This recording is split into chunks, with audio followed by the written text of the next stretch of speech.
Hello, it's Ron Blank. Good morning, Ron. Yeah. Morning.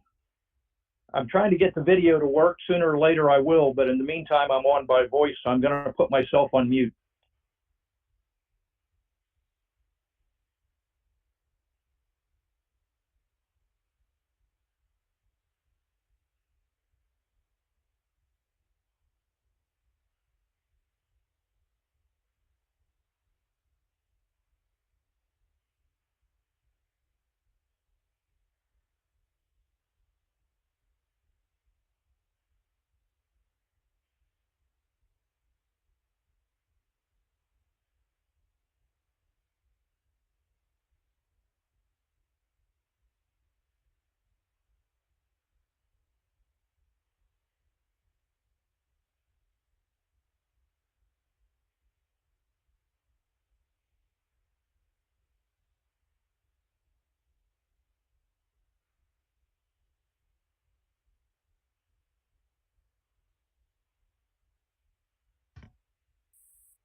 Good morning, folks.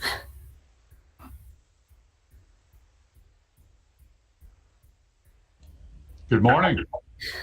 Hey, I'm trying to keep track of the numbers here on who's on the line. Who is the, sorry. Sarah, this is Sheila Burke, but it says David Chu. But Yes, ma'am. Yes, thank you. it's me. There's a few phone numbers. I just want to jot down who those folks are so I can keep track. If you guys don't mind. Sarah, you might consider, given if people know how to use the text function, the comments, they can type in their names. That's a great idea. Thank you. I will do that. I'll put mine in so people can see it pop up if it pops up. Thank you.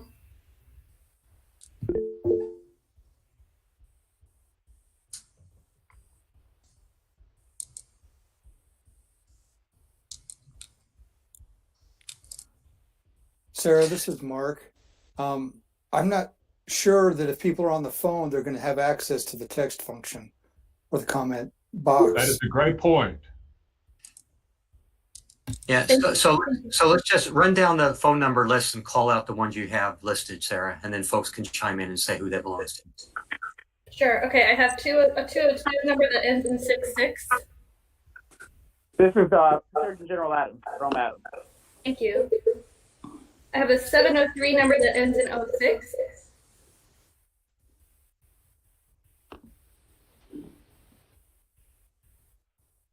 Okay, I also have a number 703 number that ends in 50. That's Emily Billingham. Thank you. I have a 703 number that ends in 85.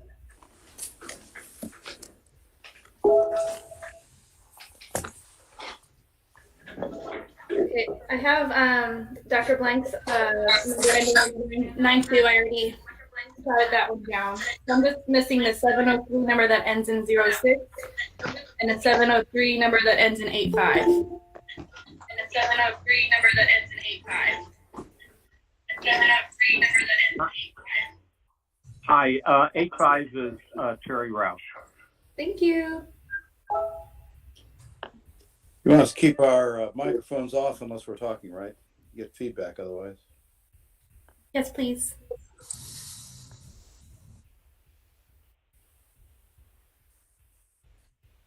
The other issue is if you're running the streaming and on the Google Meets, you'll get a 5-second delay. So usually you can only have one of those running if somebody's trying to run both.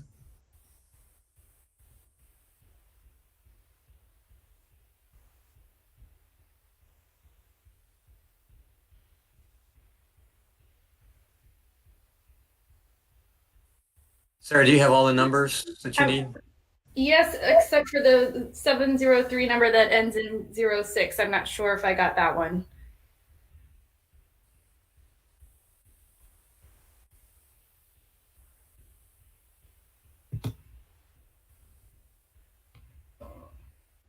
Oh, also, I'm sorry, there's a 703 number that ends in 26 as well.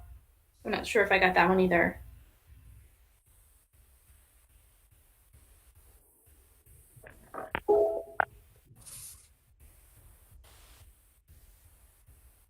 This is General Crossland, and I'm the 26 number.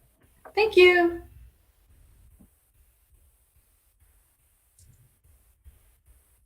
And do we have Dr. Woodson on board yet?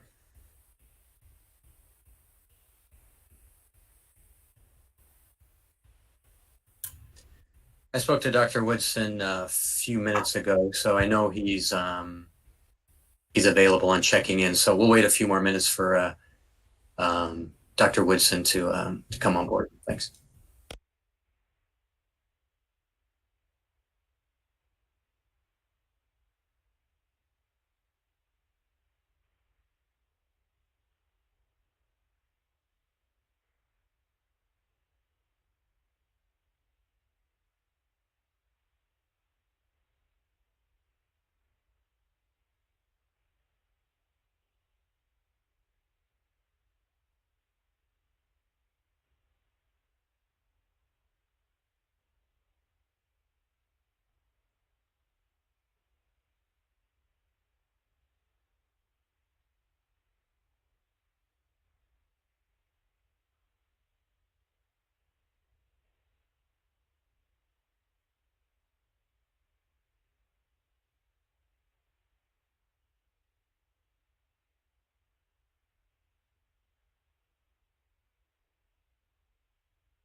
This is Ron Blank. I figured out the Google app, so I'm on the video. Somebody needs to let me in. Thanks.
We're in the process of getting Dr. Whitson. All right, John Woodson on the line. Morning, sir. We can hear you. Yes. Okay.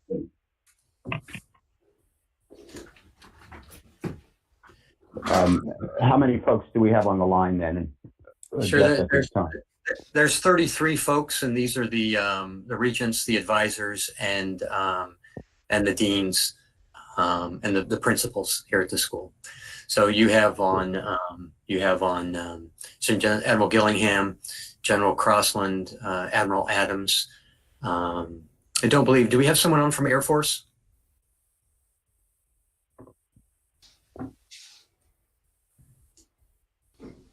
And then for the regents, you have General Morgan, your advisor, military advisor, as well as Dr. Morotsugu, Dr. Rouse, Dr. Blank, Miss Burke. Trying to think. If I said Dr. Morotsugu, did I miss any of the regents off the top of my head? Yes, Mike Johns. Oh, thank you, sir. So we're ready to start, are we? Yes, sir. Ready to go. All right, great. Well, listen, thanks everyone for dialing in. I apologize that we had some technical difficulties in getting the meeting started. We'll try and figure out what that's all about later. But obviously, these are unusual times for everyone, and I'm sure most of you, like me, have been trying to conduct business in the virtual environment, and that produces its challenges. But thanks to everyone for continuing to support Uniformed Services University and the Board of Regents. Without much ado, just to clue everyone in, obviously this is a virtual meeting with a sort of two-way interactive connection. We do have a public line that has been established, but those individuals will not necessarily be able to ask questions. But all of the regents should have the opportunity to chime in and be part of the discussion. What I'd like to do is just go over the agenda for this morning so everyone understands what the flow of events will be. We do need to have a discussion about the Board of Regents bylaws and the fact that it's time for renewal. It may even be past due. It may even be past due. But in fact, we will begin that and take that on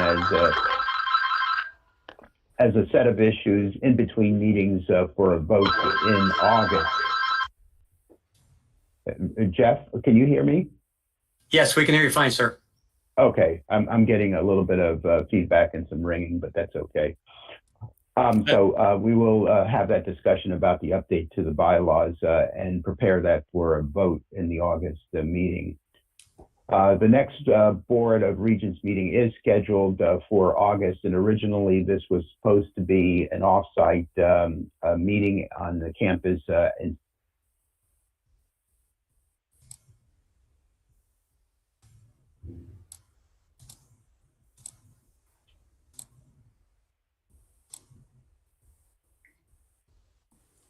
Did we lose him? Yes, sir. Dr. Thomas, or excuse me, Dr. Woodson, we need you to unmute.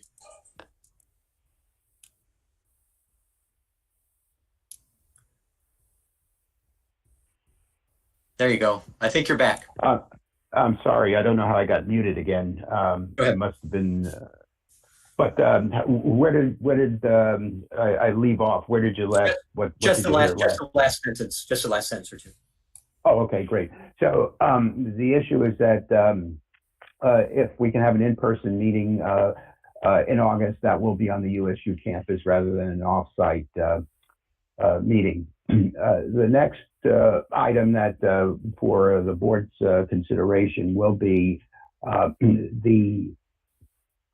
we have some members that are rotating off the board.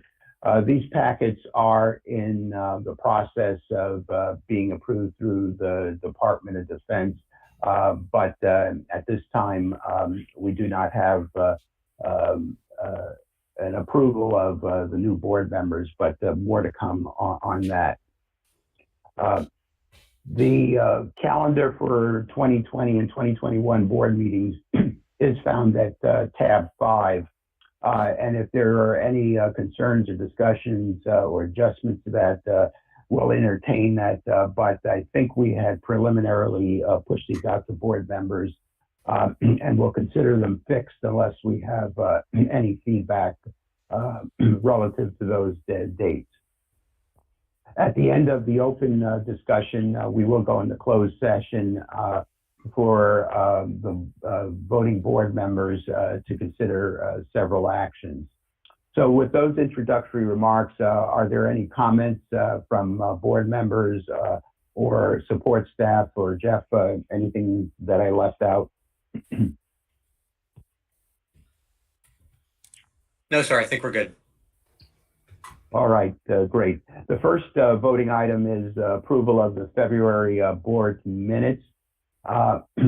These were sent in advance of the meeting for review. I'll entertain any deletions, corrections, or additions to these minutes. Move approval. Second. Great. All in favor? Aye. Aye. Okay. Opposed? Abstentions? Thanks very much. Okay, the minutes are approved. Previously, because of the COVID crisis, obviously we had a number of declarations of board actions that were held virtually as the USU class of 2020 was graduated early. We thank all of you for your prompt response. As you recall, there was the honorary naming of the Robert Joy Auditorium. We approved School of Medicine faculty appointments and promotions, and there'll be an update to that list in just a few minutes by the dean. The Graduate Student Board of Regents Award was announced, as was the Medical Student Board of Regents Award, and the Graduate School of Nursing graduates were also approved. There'll be an update to that as well. So moving on, then we'll have an update to the list of degree conferrals by the School of Medicine presented by Dean Kellerman. Over to Dean Kellerman.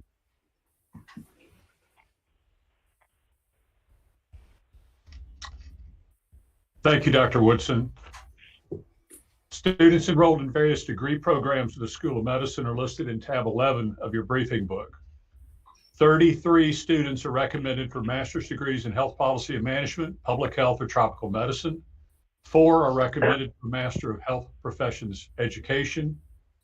1 is recommended for a Master of Science degree, and 12 are recommended for awarding of the Doctor of Philosophy degree by their respective dissertation committees and the School of Medicine's Office of Graduate Medical Education.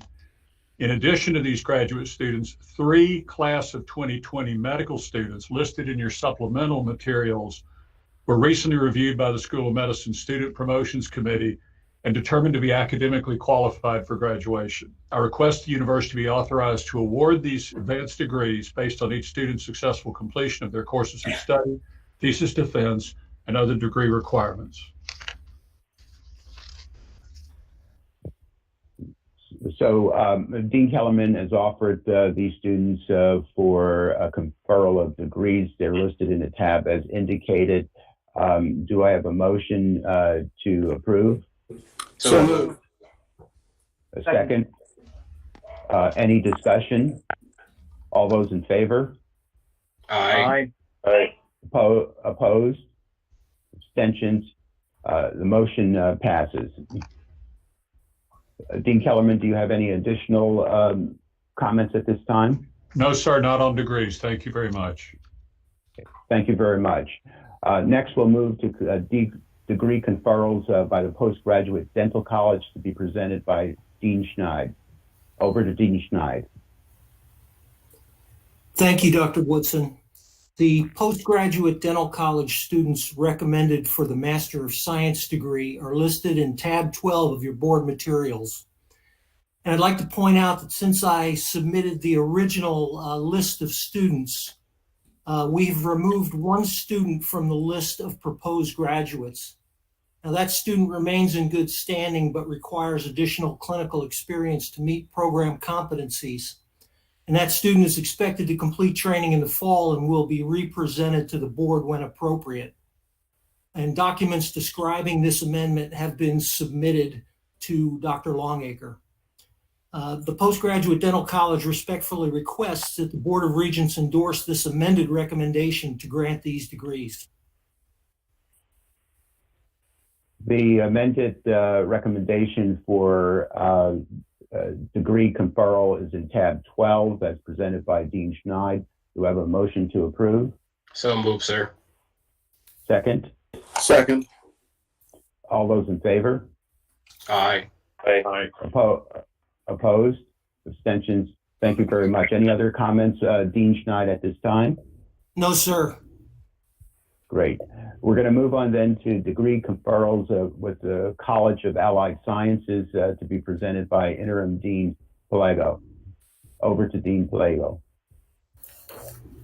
Thank you, Dr. Woodson. The College of Allied Health Sciences students recommended for the Associate and Bachelor of Science degrees at this board meeting are enclosed in your Board of Regents reports under tab 13. Please note there are two addendums to the May 2020 graduation list. Army Private First Class Bradshaw David is added to the list as achieving requirements for an Associate of Science in Health Sciences degree. You can find this one on page 411 of the board report. And to change to the academic degree level for Navy Hospitalman Second Class Mark Colt. His name is listed on page 255 in your packet, who actually received the requirements for a Bachelor of Science in Health Sciences degree. The College of Allied Health Sciences requests the Board of Regents to accept these amendments to the degrees. The amendments to degree conferrals for the College of Allied Sciences has been presented by Dean Pelego in tab 13. Do I have a motion to approve? So moved. So moved. Second. Second. Any discussion? All those in favor? Aye. Aye. Opposed? Abstentions? The motion passed. Any additional comments from Dean Pelego at this time? I just wanted to note that the total degrees recommended are 89, 46 for the Associate of Health Sciences, and 43 for the bachelor's degree. That totals up to 8 programs out of our 17 in our cadre, 50 Army students, 31 Navy, 7 Air Force, and 1 Coast Guard. This is eclipsing what we did in the entire calendar year of 2019, which were only 117 degrees recommended.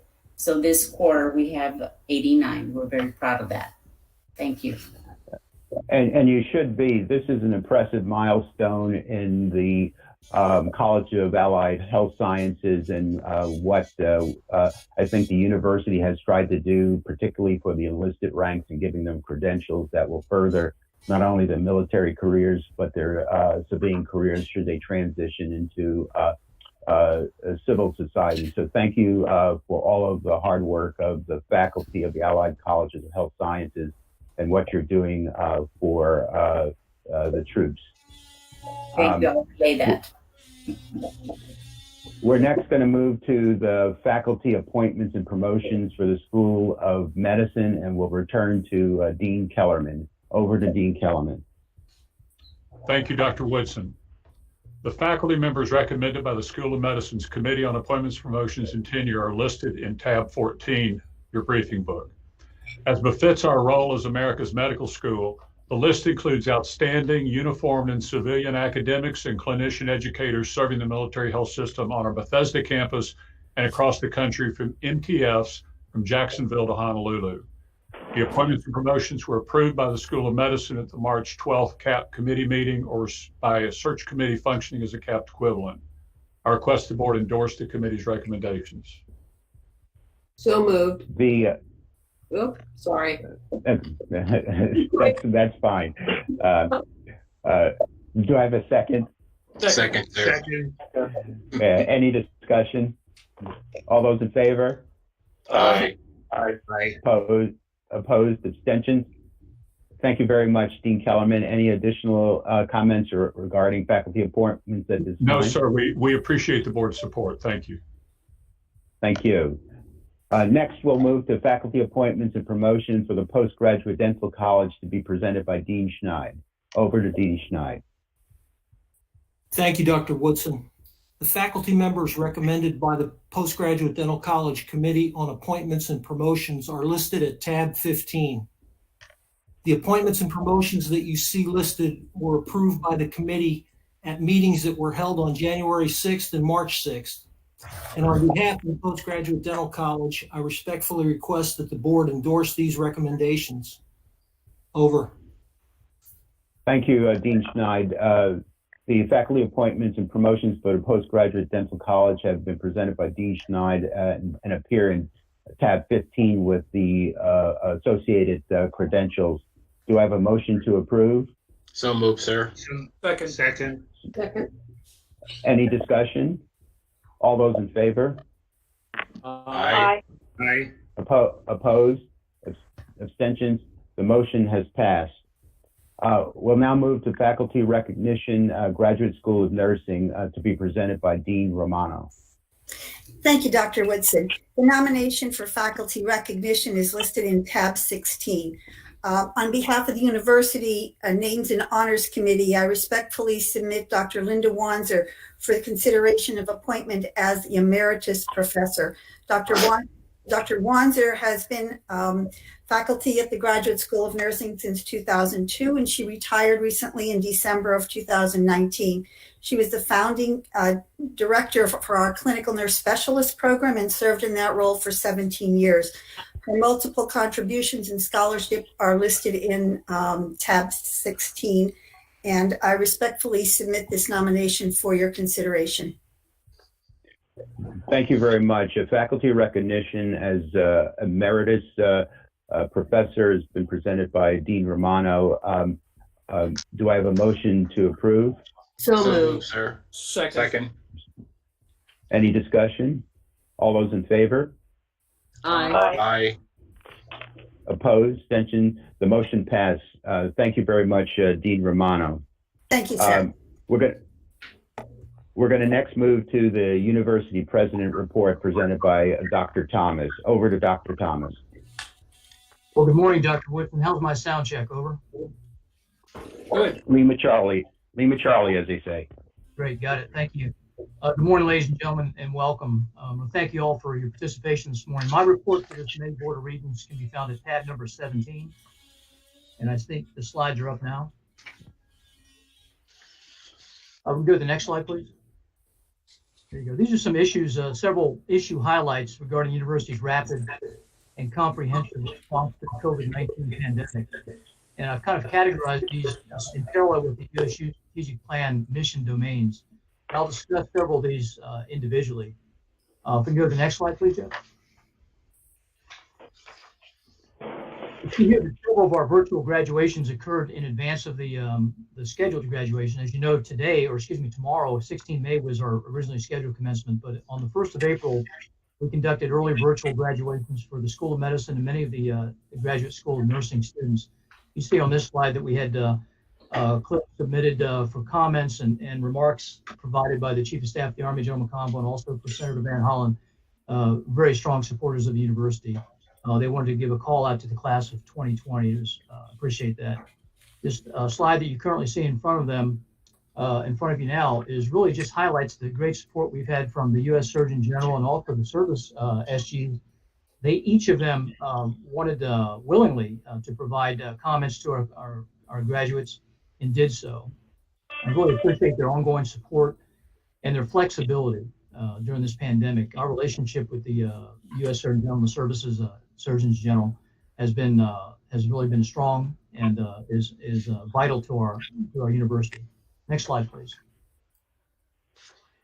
There are several areas where the USU has shown direct and immediate and vital support, especially during this pandemic. One of the key products that was developed here at the university in conjunction with the services and in collaboration with a number of others is highlighted here. In response to the COVID-19 pandemic, our team here worked to pull together a collaboration with others to develop a practice management guide. You see it depicted here on this slide. Now, the intent of this guide was really to provide clinicians, MTFs, with best practices based on the latest evidence in order to optimize the care for these patients. Shout out to Colonel Matos and Colonel Kevin Chung, the Department of Medicine Chair, for leading this effort, along with, as I mentioned before, working across the MHS in collaboration with all the services, SMEs. This product was posted very quickly, and it continues to be modified as needed as more about this pandemic and this virus. They've had multiple contacts from civilian hospitals across the nation. They've adopted and implemented this guidance. So well done. Another product that was developed here at the university was the Defense Medical Ethics Center Bioethics Guidance, which they pushed out to the force and actually have been conducting under the leadership of Colonel Fred Lau, several webinars. And those ongoing webinars or sessions are being very well attended. And we appreciate those educational products that the DMEC is pushing out across the force and sharing outside the federal system also. Next slide, please.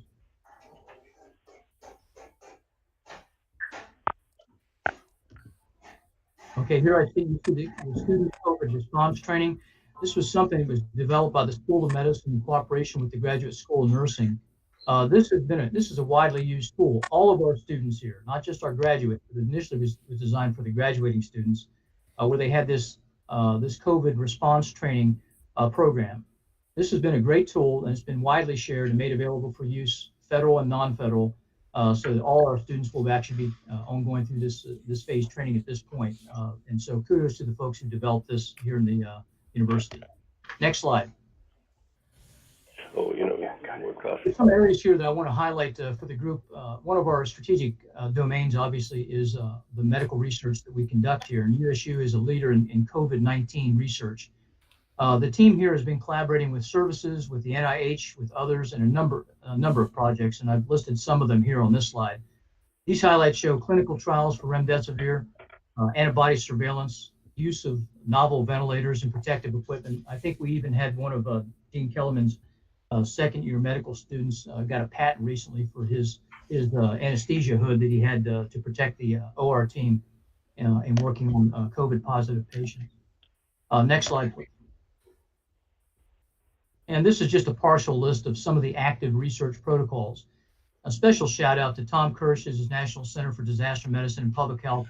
He's been a valuable resource, and he's been plugged in with a number of folks across the nation, federal and non-federal, and what he's doing.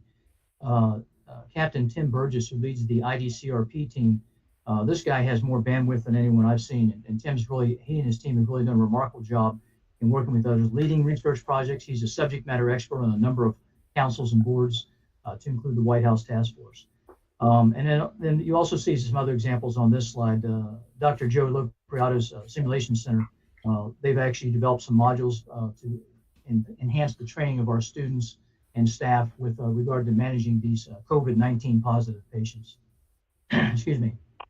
Bottom line up front, this pandemic has really highlighted the value proposition of the university in research and in scholarship, and actually, as you can see here, support to the force. Next slide, please. There's a number of pending research proposals, and I've listed a few of them here, but these are all in the queue and spanning from anywhere from diagnostic capabilities to also treatment capabilities. I want to give a special shout out to Dr. Terry Roush. I think Dr. Roush is on the phone this morning. He's on the call this morning representing the ASD, but he's a strong supporter. Dr. Roush has been a strong supporter of the university, and he ensures that he's kind of greasing the pipelines for us so that our researchers can actually contribute to the force in a timely fashion and keep us in the fight. Next slide, please. Excuse me. There's a number of, this pandemic has really forced us to modify our day-to-day operations at USU. We do a lot of distance learning here, and you see we've got alternate work schedules being optimized. Our key and essential personnel, which are not insignificant. Someone has to keep the building running and keep our lab animals cared for, and other essential personnel that show up here day to day to do their job. We appreciate everything they're doing. The accountability for all these personnel, whether they're doing alternate work schedules or they're here on the ground, is a key component we stress from day one. And so the Brigade Operations Cell has actually established an accountability system, and it's been utilized by the folks here every day. The requirement really is for each responsibility center to update their personnel accountability in real time every day. And the Brigade Military Personnel Office oversees and manages this program and provides a daily report to not only the brigade commander, but to also the deans and myself. And so I appreciate what they're doing here. Accountability is key, but also we're stressing the safety of our personnel. Next slide, please. And we've created some major challenges during this pandemic. Our goal here is performance improvement. So what we've done is we've established a university after action review. I've asked Dr. Rice and Dr. Dale Smith to lead that effort, and with a number of others, Mr. Schwartz and some other teammates have come together, and they've already started collecting lessons learned from the university's perspective. But if the goal of performance improvement and actually to help us to prepare for the next wave, which we all anticipate will happen perhaps later in the fall. Now, recently, the ASD, Mr. McCaffrey, had asked us the university here, to lead the military health system-wide after-action review, and we just kicked that off. We're very similar to what we've done here in the university, a three-phased approach. And I want to thank all the service SGs and the DHA director for their really widespread support. They've put their very best teammates forward. We've had our first collaboration session earlier this week, and we're getting after an MHS-wide AAR at this time. So I look forward to updating the board on that as we go along in the weeks and months ahead. Next slide, please, Jeff. And I think that's a duplicate. So go ahead, one more. Yeah, this one here. This U.S. direct support. The university is providing support in a number of areas, and I've highlighted some of those already, looking at research and education and training opportunities. But also, we are providing direct support to the services, to the Defense Health Agency, to the Joint Staff, also the interagency. And you see some of the areas that we're focused on here, whether it's HHS or Department of State, and also some non-federal organizations that have reached out to us, and we continue to support and provide expert advice. And even to the point that in some cases, we send SMEs over to work on their teams as liaisons embedded with those various organizations. And this has really, I think, been useful, not only to the university, but useful to the enterprise going forward. They're making direct contributions to the force. And there's a number of folks that have contacted me really voicing their appreciation for the work that our teammates are doing with their organizations. And slide, please. And here, this is a resilience operational assessment, which was designed to assist the university to better understand our operations during this COVID-19 pandemic. And so information is requested, and it includes experiences of those here at the university. This assessment is anonymous and it's voluntary, and the information that is provided will not be used to identify any individuals. There's no personal identifying information or IP addresses collected. But it's also very useful as an after-action review tool to help us get better and prepare for the future. And so this has been a successful survey we've implemented, and we just wrapped up the first round of this week. Next slide, please. Looking ahead to the future, we began preparing for a sequenced reopening. This is a three-phased approach: return to campus and to a new normal, whatever that's going to look like. So we have certain criteria. This is a condition-based phase approach to restoring the university to the new normal for operations across all of our domains: education, research, clinical, operational, etc. And we are using evidence-based information and knowledge of our own experts, in addition to those from the services and others that we're working with, to assess our preparation and our preparedness and our ability to handle return to normal activities. And we know that the new normal is going to be something different than what we've experienced, and so we're adjusting that. There's no specific timetables or milestones or milestone date for this, but rather we're using the progress to determine using epidemiological data, expert recommendations, and also the local conditions, local command conditions here. We're nesting our plan with guidance from higher headquarters. And really what we've had here is I think this effort has been remarkably led by the brigade, by the operations cell, the emergency operations group, Mr. Schwartz and his team, Colonel Mank and his team, and their reps have really helped to shape this going forward. And we're planning to execute this. We're actually right now beginning our phase 1 operations. The criteria to move from one phase to the next includes basically looking at a downward trajectory in total number of cases over a 14-day period, or a downward trajectory of percentage of positive cases over a 14-day period. So we want to maintain awareness of the threat. We want to be sensitivity to our employees here, our staff, our faculty, our students, and understand that a number of them do have some anxiety about returning to work. So we're making sure we have the supply, the logistics, the support conditions set that we can safely return these folks to the workplace. Our focus is on safety for all of our teammates here at the university. And so we'll keep you updated on how we're progressing through this return to campus plan as it moves forward. We're monitoring things very carefully to make sure that we don't have an inadvertent spike of everything. I'm very proud of the work that's been done by our university personnel to date. We've had no one end up in the ICUs, and they've been very smart about this. The mission continues, and they've been doing a remarkably, remarkable job in making sure that we can continue our mission here at the university, but also preparing for the next round.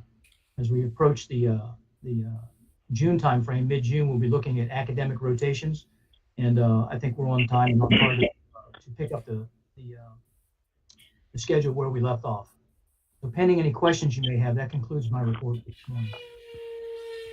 Thank you, Dr. Thomas, for that report. And I do want to give a shout out to the university for making certain clinical materials available to the reserve component as we rapidly mobilized a large number of reservists to respond to the COVID-19 crisis and needed to design a training program to make sure that they were ready to do their job. So thank you very much to the university for supporting the reserve forces. I do have a couple of questions as it relates to the plans for opening the campus post-COVID. The one is, I understand from your comment that right now you're planning to have a full open campus in the fall with in-person classes. As many of you know, the University of California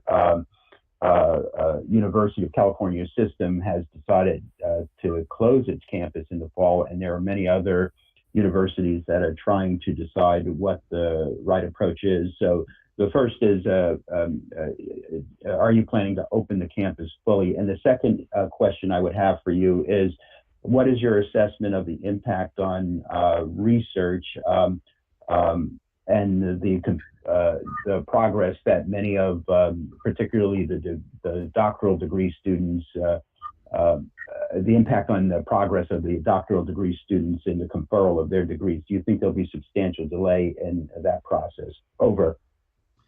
Yes, sir. So with respect to opening the campus, I could say that we've really never shut down the campus, but in truth, we've really seriously limited or changed our operations. So we've had timing was key. We were able to early graduate the folks, and then we had this kind of gap before we really ramp up the next academic year. And we anticipate to start that on time. We've been collaborating with the services, and as they're working through this on how we're going to do this, how our students are going to do their clinical rotations, et cetera. We've had great cooperation from the services on that effort. So we anticipate that kind of return to the new normal there. And rather than looking at the University of California system, I prefer to look at the University of Arizona system, where their president there, who's actually a surgeon, by the way. His model is something that I would shoot for here. Of course, understanding that we have to be very careful to monitor any changes in infection rates or any downward turns in our preparation, but we'll be nested firmly within the DoD and higher headquarters guidance as we go forward. As far as the graduate students' graduations and rotations, the impact has been significant in the research thing. We have one of a sub-phased projects within our return to campus campaign plan is actually a return to research plan, which you guys are working through now. As you know, sir, the graduate education programs will be having their commencement virtually tomorrow. And at the end of this this meeting today, I think in closed session, we have a little teaser for you about that ceremony that I think Dr. Longacre is going to share with you. So I think that it remains to be seen about the impact on research. the demand signal for the university's research capability has been remarkable. We're doing some great things here. We do have a number of challenges. I think we'll probably be able to speak more about them. We've still got the defense-wide review led by PAPE, which is targeting a lot of our RDT&E capabilities at the university. And they are not necessarily in a listening mode. These people are moving out trying to book savings on us.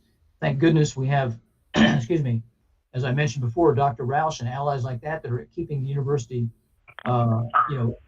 infused with support and with financial support too, to make sure we can conduct this vital research. It's kind of a crazy time to be here, and I think that hopefully, some of the AR comments that we'll have of this will kind of set conditions for the future where we won't be in this kind of pincered action in the future, where they're trying to book savings against the university, which in effect would potentially shut down our research capability. While on the other side, they're asking us to continue these capabilities as you're seeing them spotlighted during this pandemic. And I'll pause there if I've answered your question or if you have any additional questions, sir. No, I think your comments were right on the mark. We do need to keep our eye on support for the university and ramp up telling the story so people understand how crucial the university is to the total military health system enterprise and for advancement in science to meet some of these unexpected events and crises. Are there any comments or questions from other members of the Board of Regents for Dr. Thomas?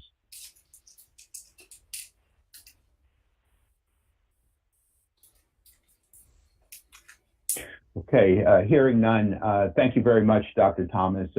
We're going to move on to the Assistant Secretary of Defense report that is being presented by Dr. Roush in the absence of Mr. McCaffrey. Over. Thank you and good morning. Tom McCaffrey's report is submitted and it's part of your reading materials, and so I'm not going to go through that line by line. I'll leave that stand as submitted, and I won't comment any further on it. I would like to comment, however, the instrumental role that the university has played in the COVID research agenda, both within the MHS and on the national level. The university, through the infectious disease clinical research program led by Captain Tim Burgess, has set up two large-scale clinical trials in our MTFs. One, as the president mentioned, is looking at the antiviral remdesivir. That is a part of the larger NIAID clinical trial, and the other is an observational clinical trial looking at the natural history of COVID. These are set up in our MTFs. I would like to say that Tim moved out very smartly. I mean, these were he had his plans together. I'm sure sometime in the January timeframe, these were being discussed and put into place. So the university has had a very fast start in anticipating the research requirements and the COVIDs that we're facing, and I'd just like to highlight that effort. That's all I have. Over to you. Thank you very much, Dr. Roush. Any comments or questions from the board for Dr. Roush? Hearing none, we're going to move then to the School of Medicine report by Dean Kellerman. Over to Dean Kellerman. Thank you, Dr. Woodson. I'm going to briefly cover a few notable achievements of the last quarter and then provide a quick school update. First, as you just heard, and Dr. Roush, those were very gracious remarks, and as President Thomas's report indicated, the School of Medicine is heavily involved in the COVID fight. Appendix A in your written materials summarizes our contributions and capabilities in research, education, service, and leadership. Second, as you know, almost all of the class of 2020 graduated and promoted 6 weeks early. They completed the COVID prep curriculum that President Thomas described and that Dean Romano and her faculty collaborated with mine to prepare. And they immediately joined the COVID response in the National Capital Region. And we got very glowing feedback from Colonel Barr and others in the NCR expressing appreciation for the impact our students made over roughly the next 6 weeks. They're now prepared to transition to GME.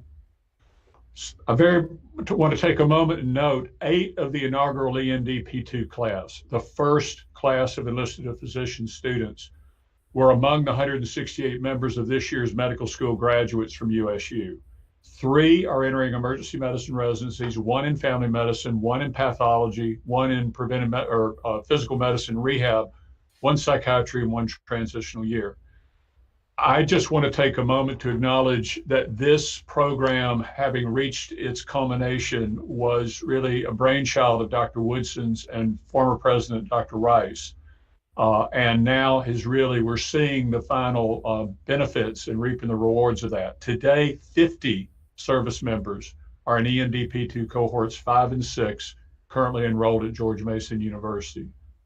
President Thomas has already mentioned our role in organizing and regularly updating the MHS clinical management guidelines for COVID. That's Kevin Chung is playing a major role in that, but really national faculty across the country and their colleagues are putting that together and constantly refining and updating it. The first USU Joint Trauma Systems hosted COVID Performance Improvement Conference was held on April 2nd, and those are also ongoing.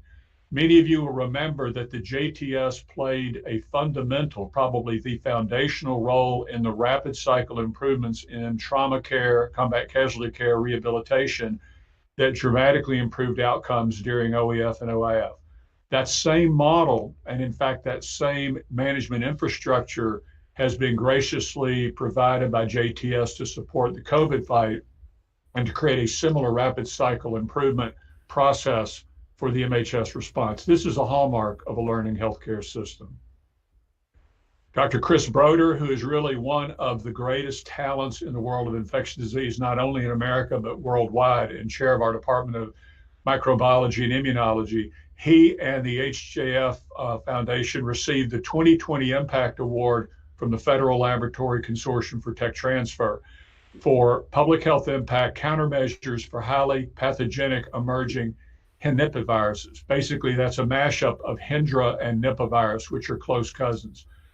Chris Broder and his team, working with Tech Transfer, developed the first effective treatment, which through compassionate use has saved the lives of already 10 people in the world who would have died from these incredibly lethal agents. If any of you ever watched the movie Contagion that came out a few years ago, it was modeled on a potential mutation in Nipah virus that would allow it to become readily transmissible. In that movie, the heroine desperately searched for a cure. Chris Broder's already got it. He's developed an effective treatment, and they are now in phase 3 trials around the world for a vaccine with the support of the NIH, CEPI, and other funders. So this is, we are responding to the current pandemic. Dr. Broder has already put in place countermeasures for one of the greatest threats to global health that could emerge in the future. And finally, we had a major polio vaccine paper published on landmark research by Michael Daly, one of our star pathologists you may have heard before, who's developed a novel, totally novel technology for neutralizing and developing killed vaccines that someday, and hopefully soon, could be a very quick turnaround way to create whole viral and whole bacterial vaccines that would preserve all the antigens and epitopes. And this particular paper focused on helping create a new Sabin-based polio vaccine that could help us get to the final mile and eradicate one of the great scourges of earlier in the 20th century, when society was as fearful and as compromised in many respects as we are from COVID today. So we are not only working with COVID, but we have biological countermeasure development and innovations going across the board for biological threats to the force and to the citizens of the United States and the world. Quick updates for the school. As you have already heard, faced with the impending national emergency, our School of Medicine Office of Academic Affairs, our Executive Curriculum Committee, our Graduate Education Committee, and our faculty pivoted in about a week to distance and distributed learning. Now, truth be told, I've been badgering them that we need to move in this direction for a couple of years and getting a lot of foot dragging and, I can't do that, and I like to be in the auditorium. But when they had to, everybody stepped up. And fortunately, the module that was coming up next, neuroscience, had converted to DL the year before. And that was a seamless transition. And it gave us time for the current module, GI, to develop a DL format. And we will be sticking with DL for large class and most of our small group interactions through this emergency, and only using very careful social distancing, PPE, and minimum participation to make sure our students learn critical procedural physical exam skills. A record number of our class of 2020, 119 completed scholarly projects. And scholarship, as Dr. Johns and others on the call know, is critical to maintain accreditation. Schools want to see it, applicants want to know they can do it. And we are really climbing into the highest ranks of medical schools in the country, not just by turning out great clinicians, but problem solvers. They all participated with our GEO colleagues and with Graduate School of Nursing in an online poster forum that was organized for Research Days. All of Research Days this year was virtual and was done earlier this week. And I want to shout out to the Office of Vice President of Research for putting this together. Again, nobody would have thought we could have pulled it off. You could tour posters and listen to the presenter describe their work. And then we had a number of seminars and symposia also delivered in real time that were just remarkable. Another issue that I was very concerned about, as you know, and we've talked about in prior board meetings, we were very concerned about admissions this year. News about threatened cutbacks to the military health system, downgrading and closure of MTFs, reduction in residency programs, and the potential threat of even eliminating some residency programs. And then the mandatory PE sessions that were going on in a couple of MTFs. All of that was on social media. And I was genuinely concerned that we were going to get hammered in terms of admissions for this year. It did not happen. We did great. And all that credit goes to our Office of Recruitment and Admissions, and especially to the best recruiters we've got, who are our current students, who stepped up and literally reached out and called to applicants and encouraged them to come here. We actually got more applications this year than last year. We interviewed more students this year than last year. And we have 169, we're now deep into the year, that have absolutely committed to coming to USU this summer, with a couple that were finally sort of filling those last couple of seats from a waiting list of over 120 highly qualified applicants. Declinations, meaning students that we offered a seat to but chose to go to another medical school for family or whatever reasons, they actually decrease versus the number we had last year. Our average GPAs and MCATs held steady, and the composition of the incoming class is outstanding. Just to give you an example, we have an NCAA National Collegiate Middleweight Boxing Champion. Now, we've checked him out. He doesn't have any traumatic brain injuries. I'm not sure about his opponents, but he's doing okay. A classical violinist from the Lexington Philharmonic, 3 Bronze Stars recipients, and an NCAA Women of the Year nominee. I'm beginning to think we're going to get one of those every year, but that's just an example of the kind of high caliber and diversity in every respect that we have in the incoming class. I noted in the summary, and I will point you to Appendix B in my report, our medical student satisfaction scores with the quality of their medical education is among the highest in the country. In fact, the AAMC sends out a mission management tool every year that allows you to see how your school stacks up against every other LCME accredited allopathic medical school in the country by percentiles. For this criterion, which to me is the acid test, it's the one that rolls up all of the performance metrics together, there was no daylight between us and the top of the chart. We were absolutely at the highest percentile possible, above the 90th percentile. And I have to think if we weren't number 1, we were probably in the top 2 or 3. Finally, the biggest mark that we use to measure our impact is the achievements of our alumni. And just one example from the last quarter was School of Medicine alum astronaut Drew Morgan landed safely on Earth after 272 days in space. And I included in the written report a photograph of him just after he had reached the ground in Russia. His flight surgeon, who's one of our faculty members, Dr. Richard Schuring, not only was there to meet him and greet him, but was clever enough to wear his Bushmaster operational cap as a shout out to our class and to our school to let them know that he was thinking about us during that exercise. So in summary, by every measure, recruitment and admissions, student achievement and scholarship, faculty teaching innovation and research impact, student satisfaction with their education, school support for the MHS mission, student selection of residency programs in critical wartime specialties, and alumni achievement, USU and America's Medical School are excelling in every dimension, and we're making invaluable contributions to the health and readiness of the armed forces. I and the faculty, and I think at this point I would add the students, have only one concern.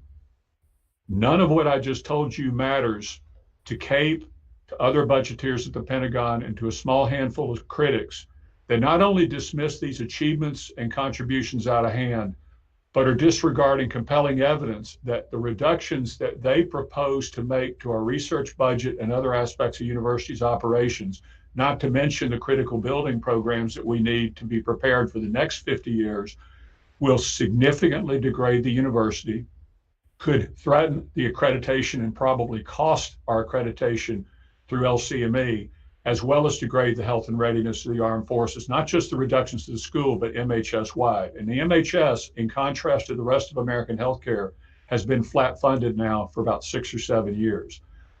Also, unlike us, they don't have to back up their assertions. They don't have to provide evidence of their achievements as I have just provided to you. They simply can say, LCME doesn't care about research in a medical school. Or they can say, there's plenty of civilian residency programs out there for military applicants. We don't need all these military residencies. Both of those are utter nonsense. I hope that you and your colleagues and wise heads at the Pentagon will prevail. And in the end, we can continue to meet the mission and continue to do what we do. It's an honor and a privilege to be the dean here. It's very appreciative of everything that you, our surgeons generals on the line, or the representatives and the services do. We exist to serve you, not the other way around. This concludes my report, subject to your questions.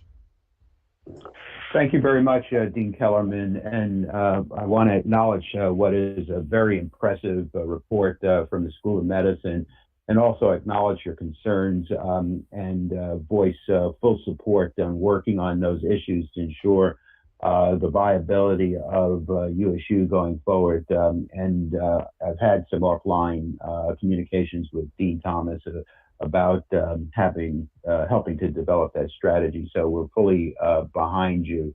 I do also want to make mention of the one item that you talked about as a milestone for the enlisted to MD program.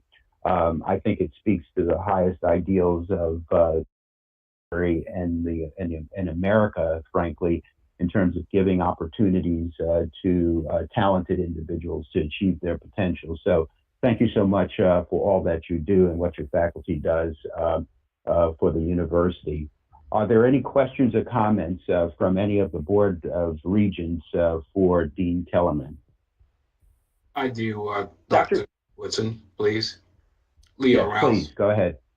I just want to say to Dean Kellerman that as a member of this board and as a member of the health professions, I want to know that we are very proud of your accomplishments as Dean of the Medical School, America's Medical School. You should be commended, and I want you to know that I brag about you all the time to the folks at AAMC and those who listen. So this report is just fantastic. Stay focused, my friend. Stay the course. You're doing a fantastic job, and I thank you for your service. Dr. Rouse, I only have one general correction. It's not me, it's the faculty, the dean's staff, the chairs, the students. All I do is cheerlead and try to not get in their way. They are the most amazing group of people I've ever worked with. And with all respect, Dr. Johns, that even includes my former colleagues at Emory. This group is absolutely incredible. They get all the credit. So in the words, Art, of General Denny Reimer, they are your credentials. Yes, sir. Outstanding. Any other comments or questions from the Board of Regents? Dr. Woodson, this is Vice Admiral Adams. Can you hear me? Yes, we hear you loud and clear. Okay, fantastic. Well, thank you so much, Dean Kellerman, for that presentation. And I have to be careful how I say this, so I'm just going to make an observation. As many of you all know, I'm on the coronavirus task force, and there have already been trillions of dollars of funding passed in regards to the COVID-19 response. And across my ticker, as I'm talking to you right now, it says House debating $3 trillion coronavirus bill and soon to pass. My observation is that there are a whole lot of people who are taking advantage of this opportunity to highlight the importance of the work that they've done. And your presentation tied it all together wonderfully, the wonderful things that folks at USU have done to contribute to the COVID-19 response. And the amount of money that we're talking about for USU, respectfully to everyone, is budget dust compared to the amount of money they're talking about, to $3 trillion, for instance. And when it relates to the Public Health Service Commission Corps, for instance, we were able to secure over $70 million in funding in the last budget bill because we were able to use that opportunity to demonstrate the value of the Commission Corps in a way that people haven't seen it in decades. And so if we'd asked for $70 million for the Commission Corps for training at this time last year, we would have been laughed at. Again, it was something that was fortunately easily passed, but it was also easily passed because we had the budget request and had everything already teed up in terms of what we wanted. So that is just my observation. My question to you is there any ongoing work right now to try to get the resources, the funding, the authorities you need for USU as part of this last package and hooking it to the COVID-19 wagon? Because I anticipate, and again, this is just my observation, but this last bill, from my perspective, will likely be the biggest in the last time that you'll have this type of opportunity to couple something to COVID. And just wanted to again get your perspective on that. I will defer that answer to President Thomas. Yeah, no, thanks, Dean, and thanks, Dr. Adams, for the question. This is where we need some help. What we're seeing right here is we were being stonewalled within the department, for securing additional funds. As you heard this morning, several presentations discussed the value proposition of the university. It's only going to increase here. What I've been impressed with in my time in government services, the DoD is very good at breaking a capability. Here is a threat to a vital capability. That's the university and the support that we give to not only the department, but also to the nation. And so right now we need help. I ask for the board's help in helping us to kind of navigate through this so that we can secure additional funds for the university for the out years. We have proven one thing and during this pandemic, and you see these supplementals that are going forth now, we can't afford this.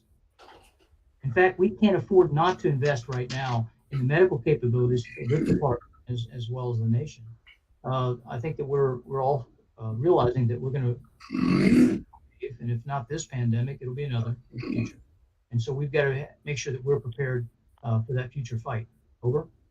One of the ironies at the moment is, and you've sort of heard this, that we have had, Dr. Roush has very properly turned to us, to IDCRP, which is really the nexus between the NIH and the military health system. Murtha Cancer Center pivoted and put a number of their personnel to help get these randomized controlled trials up and running. Our Center for Deployment Psychology and our Center for the Study of Traumatic Stress are the most impactful organizations in the country, not just for the MHS, but getting information out about handling stress, pressure, despair, et cetera, not just to New York providers, but through AAMC to the whole country. All of those programs are slated to be eliminated, as is the National Center for Disaster Medicine and Public Health.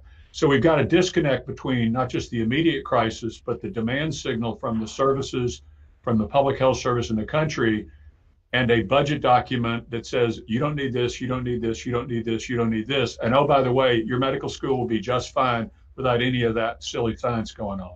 And that's just not the case.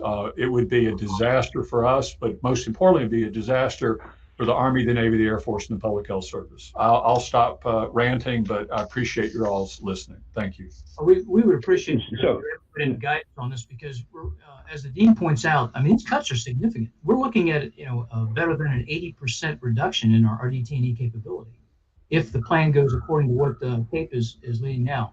CAPE has done more to threaten our national security than Al-Qaeda. That's where we're at right now. So the university they've also got some artificial guidelines. And if you're looking for savings across the enterprise, they're not touching the biggest bag two that we have for purchase care. They're looking, there's only so much money that can go around from other sources. And so the university is really being victimized. We do have support. We do have Terry Roush's out there, but they're very few of them. And, we've got the hordes of others that are with their good ideas. So I look forward to, discussion and perhaps even in the closed session as we can legitimize a strategy to defend not only the university, but to protect the capability which is vital to the nation. Over. Yeah, this is John Woodson. So I thank Admiral Adams for his observation and his question, which I think has focused the discussion in the right area. I would suggest that Dr. Thomas, as we have communicated offline, that we rapidly have a discussion around this with perhaps select members of the board to be able to highlight all that the university has done, but more importantly, develop that very pointed strategy to secure the funds. And as Admiral Adams said, this may be a closing window, but the university shouldn't be left out of the consideration for funds because of all of the excellent and very important work it's doing. So, Jeff, if Dr. Longacre, if you could do me a favor and try and convene a call sometime in the next couple of days so that we can talk about this, I'd appreciate it. Over. Are there any other questions or comments for Dean Kellerman? Hearing none, we're going to move on to the Graduate School of Nursing report to be presented by Dean Romano. Thank you, Dr. Woodson. The report is in your handout materials, tab 20. Just to summarize, I wanted to start out with our national rankings that were released in March by the U.S. News and World Report for the best graduate schools. And this year, our Doctor of Nursing Practice program was ranked number 25 and our master's number 40. That places our School of Nursing in the top 5% for doctoral nursing practice education and the top 10% for our master's degree, not that of over 600 schools of nursing in the country. I know that national rankings sometimes are controversial, but when the numbers are positive, we want to report them. The evaluations were based on 14 indicators, including the scholarship and the expertise of faculty. And I think our rankings are an attestament to the expertise and the quality of the faculty that we have, both military and civilian. I just wanted to comment that 10 years ago, the School of Nursing was not even on the rankings. 5 or 6 years ago, we were number 89. So the past 5-6 years have really been skyrocketed in terms of the contributions our faculty have made to the quality of the education and the recognition nationally. Attached to your report is an infographic for our 2019 annual report. And those rankings were from 2019. So we were 32 in doctoral education. We moved up to number 21. I also wanted to note that our average clinical hours for our graduate is 1,900 hours. The accreditation standards nationally are 1,000 hours. And so not only are our students prepared, they're really prepared to hit the ground running right after they graduate. And we have a lot of examples where students have been deployed. As a matter of fact, this year, the Henry Jackson Foundation Heroes of Military Medicine recognized one of our 2018 graduates for his readiness and contributions, immediately after graduation. This year, because of the early, actually our 2020 graduates who graduated early, we had 62 graduates, and that brought our total alumni to a little over 1,000. And all of our nurse practitioner, family nurse practitioner, and women health nurse practitioners passed their specialty certification exam. So the day after graduation, they were qualified to function as providers. Our anesthesia faculty, our anesthesia students are in the process of completing their board certifications. They graduated May 1st because of an accreditation requirement to complete 36 months of training. But 50% of those have completed the testing and have passed, and we're anxiously waiting, hopefully by the end of May, to hear the results from the rest of those graduates. Part of our doctoral nursing education program requires a scholarship project in the MTFs. So our phase 2 program, all of our graduating students for a year are PCS to a military treatment facility, 19 of them across the country. And they complete their scholarship online, and they also then complete their clinical hours. And I focus on an improvement initiative that's germane and collaborated with the MTFs. And this year, our graduates completed 22 of those projects, ranging from behavioral health to patient safety and women's health. Many of those projects were presented in the poster research day. Also, our students have contributed abstracts and drafts for publication. I wanted to make a few comments about our contribution to the COVID-19 national and to echo some of Dr. Kellerman's comments in terms of the responsiveness to the school by faculty and by students. As I mentioned, the accelerated graduation was planned, and faculty really, I think with a 3-week notice, accelerated the curriculum, made changes to try and make sure that all of the educational requirements were completed and that the students were able to graduate on an accelerated basis. The good news for that is that our graduating students were already located in the MTFs because we PCS them that last year. And so they were contributing to the fight immediately before and right after graduation. All of those students are in the process now of transitioning to their new locations, with exception to policies for travel, and moving forward. Like the School of Medicine and the rest of the university, we transitioned to totally online coursework.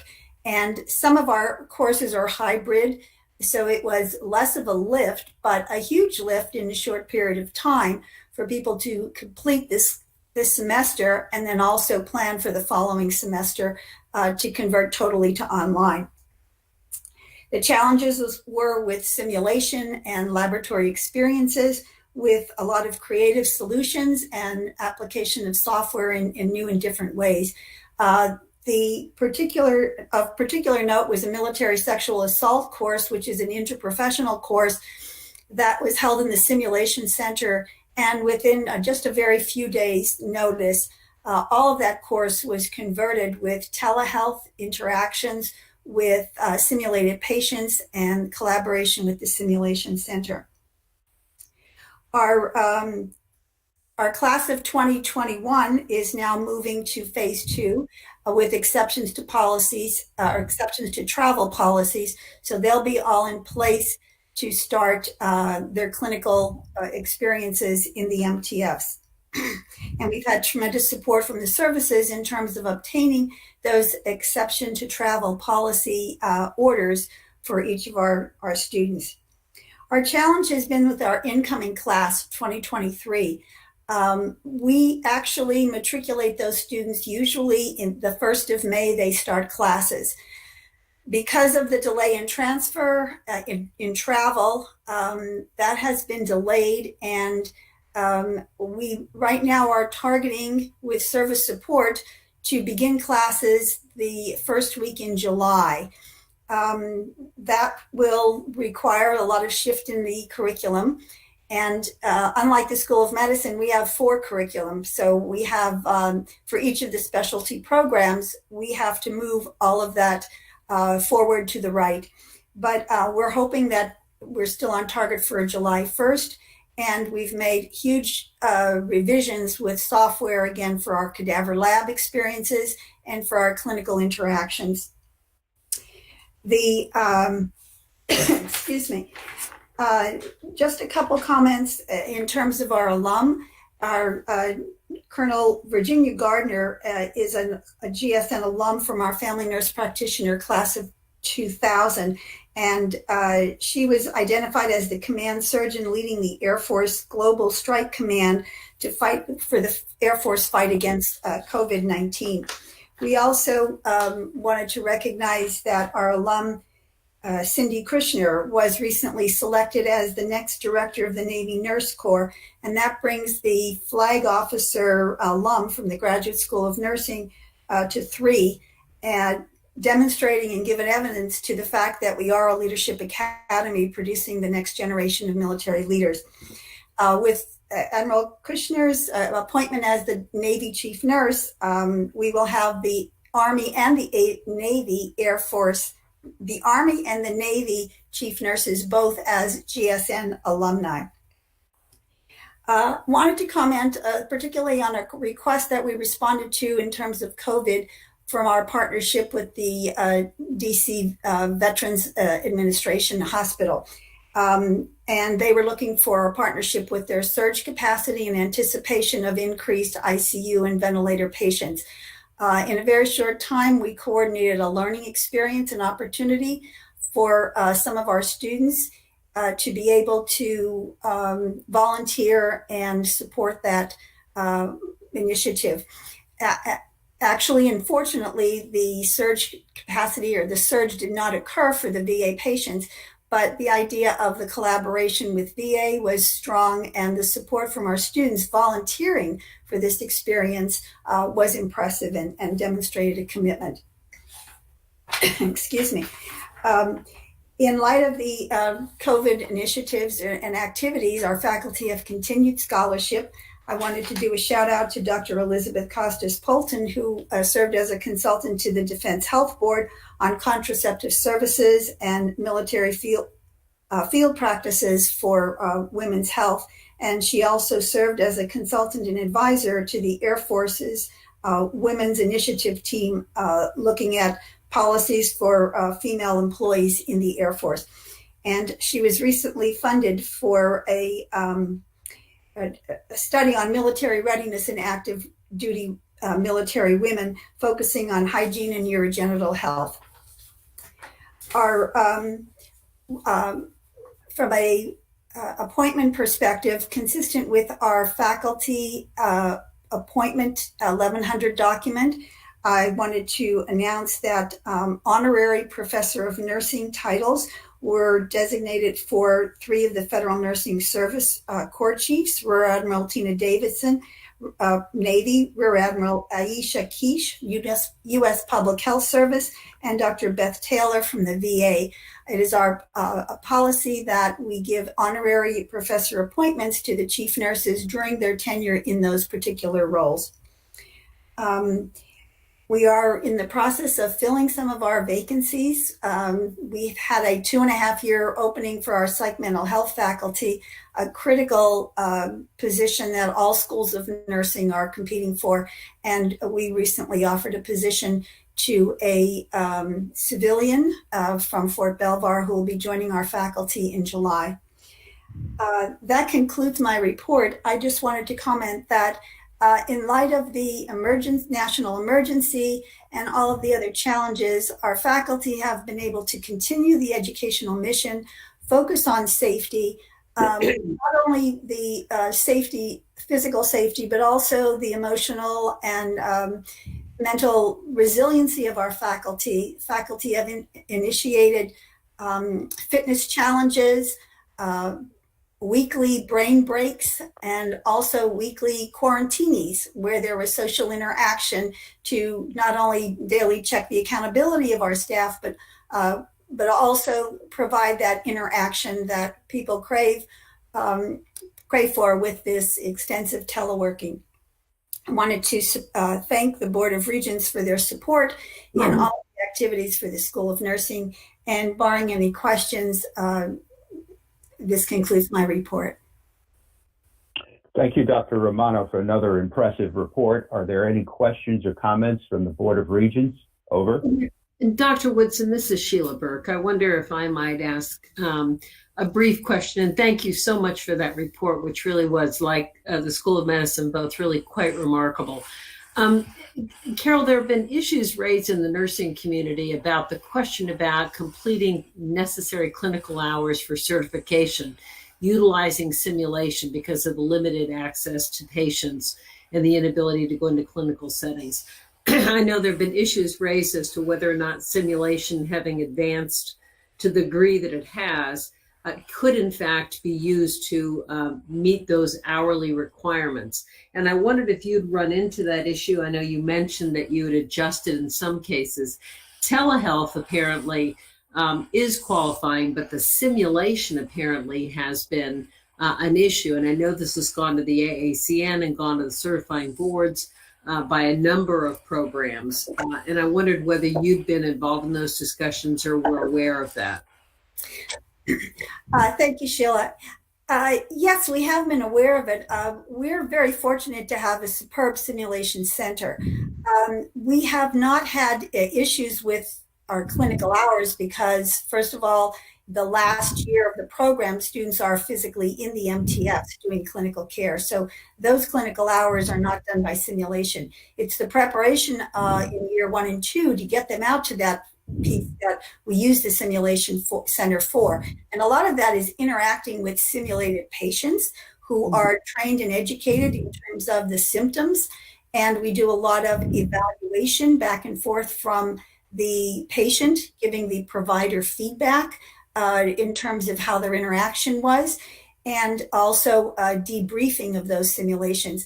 One example that we've done in terms of clinical skills for our suture class, suture kits were sent to each of the students in their homes, and then there was an online interaction with faculty. So there was a visual piece, but creative ways to be able to demonstrate the clinical competency. Now, some of the skills like doing ultrasound, et cetera, we've had to provide social distancing in some respects and masking in terms of how to do that with patient interaction. Obviously, some interactions for patients cannot be done in a simulated way, but the preparation for that can be done before you actually then have the patient interaction. We're fortunate because we have twice as many clinical hours that we don't have to worry about just those simulated hours counting. But I understand that it is a concern because clinical rotations and experiences are highly competitive right now because there aren't enough preceptors out there and there aren't enough clinical sites to accommodate different the numbers of nurses, physician assistants, physicians, all the health professions experience that challenge. So yeah, I understand the issues. We have not had a problem with that yet. But depending on how the simulation is conducted, I think is also an issue, and whether it's monitored and evaluated in an appropriate way. With modern technology, there's lots of different ways, for example, to listening to heart sounds and abnormal ones as well. And the software today is really pretty impressive in terms of what we can do now that we hadn't been able to do 5 years ago. Yeah, no, thank you for that, Carol. I think the issue that has arisen is really the required 500 hours, clinical hours, and how that can be accomplished in the absence of the ability to go into a clinical facility. And so in some places, the sort of the last part of the training essentially has not been able to be in a clinical setting because of the COVID restrictions. And the question arose as to whether or not those 500 hours could be made up in the context of simulation, and the answer was no. So it sounds like you've not had issues with essentially accomplishing the required clinical hours. And so it's really additive in terms of the ability to do simulation in other respects. So I appreciate that. Thank you very much. Well, thank you for the question and for the response, Dean Romano. We are going to move to the postgraduate dental college report presented by Dean Schneid. Over. Thank you, Dr. Woodson. I appreciate the opportunity to speak to the board and review highlights of my report that can be found in tab 21 of the board materials. And I'm going to begin by reviewing the effect of the COVID-19 pandemic on the operations within the postgraduate dental college. So initially, in response to the pandemic, the college staff in San Antonio initiated full-time teleworking on March 18th, and that still continues today. And just prior to that action, we established a process for consistent communication in order to verify wellness, monitor the rapidly changing situation, and to conduct the ongoing business of the college. And our process involved not only the billeted postgraduate dental college administrative staff in San Antonio, but also included our Army, Navy, and Air Force deans who kept us updated on the status of the 21 affiliated residency programs at the 7 different training locations. Now, in addition, the 3 service deans and I closely monitored information provided by national dental organizations, including the American Dental Association, the American Dental Education Association, and our accrediting body, the Commission on Dental Accreditation. And we're especially appreciative of being included in the regular American Dental Education Association deans meetings, where the deans from the United States and Canadian dental schools shared information and updates regarding accreditation, licensing, and plans for returning to clinical operations, among other education issues. And that meeting also gave me the opportunity to keep in touch with Dr. Rouse, who participated regularly in those forums as well, as Dr. Rouse continues to provide support and mentorship to our college. Now, by the end of March 18th, the 21 affiliated residency programs implemented distance learning for didactic education using available teleconferencing platforms. And by the end of March, all affiliated residency programs curtailed clinical operations and began to provide only urgent, emergent, and mission essential care in compliance with American Dental Association recommendations and the Health Affairs memo that directed elective surgical, invasive, and dental procedures in military treatment facilities to be postponed for 60 days, which takes us through the end of this month of May. Now, regarding accreditation issues, all of our residencies submitted mandatory reports to the Commission on Dental Accreditation that dealt with the interruption to education for the class of 2020. And all of our programs reported that they maintained student compliance with accreditation standards in spite of the pandemic, and that there was no need to extend the training year beyond the scheduled completion date of June 30th.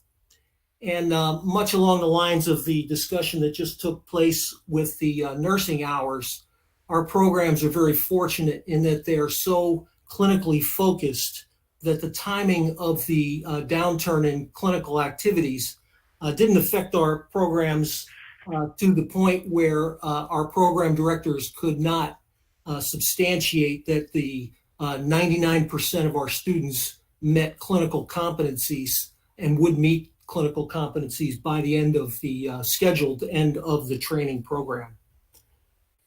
In another accreditation action, the Commission on Dental Accreditation has postponed accreditation site visits for 1 year, which will affect the 3 residency programs at Fort Gordon, the Army programs, whose site visit has now been shifted to August 2021, and it had been due this summer. 2 issues that are currently being worked within the services. I'd like to speak about that just for a second. And the first is securing policy waivers that will allow incoming residents to travel to their training locations. And they're currently being worked within the services. And at this time, I anticipate that the programs for this summer will start either as scheduled on July 1st or shortly thereafter. And the second issue is how our programs and how dentistry will return to a broader scope of clinical care. And the deans are currently working within their services again to put those plans and processes together. And in doing so, they're considering pertinent guidance from all of the appropriate organizations, the American Dental Association, the CDC, and OSHA. And finally, to complete my COVID review, we are actively participating in the university's COVID-19 After Action Review and Pandemic Campaign Plan Ad Hoc Planning Committee so that we can be better prepared for the next crisis when it comes along. So I also want to highlight a few additional items of interest that will show that we've continued to conduct the business of dental education even during these challenging times. Now, as you endorsed a few minutes ago, as the board endorsed a few minutes ago, we will have 76 Army, Navy, Air Force, U.S. Coast Guard, and Canadian Forces students at the 7 college-affiliated training locations. They're projected to earn their Master of Science degree in oral biology by program completion date of June 30th. And presentation ceremonies, although they won't be traditional, they'll be conducted using smaller virtual formats at the individual locations and sometimes within the individual residency programs. And most notably, I'd like to point out that at the completion of this academic year, USU will have now awarded a total of 547 Master of Science degrees to postgraduate dental college program graduates. And next, I need to close the loop on the accreditation action that I reported at previous board meetings regarding the closure of the additional education location at Keesler Air Force Base. And we recently, Mr. Henske and I recently got word that the Middle States Commission on Higher Education has approved that as a final action and that there's no effect on the university's accreditation status by doing so. And next, I'd like to mention just a couple of noteworthy events in the area of research. The Postgraduate Dental College, in collaboration with the Naval Medical Research Unit in San Antonio, was granted a dental-focused breakout session at the Military Health System Research Symposium scheduled for August of this year. That's the first time that the dental organizations have been able to secure a dental-specific session during the main agenda for quite some time.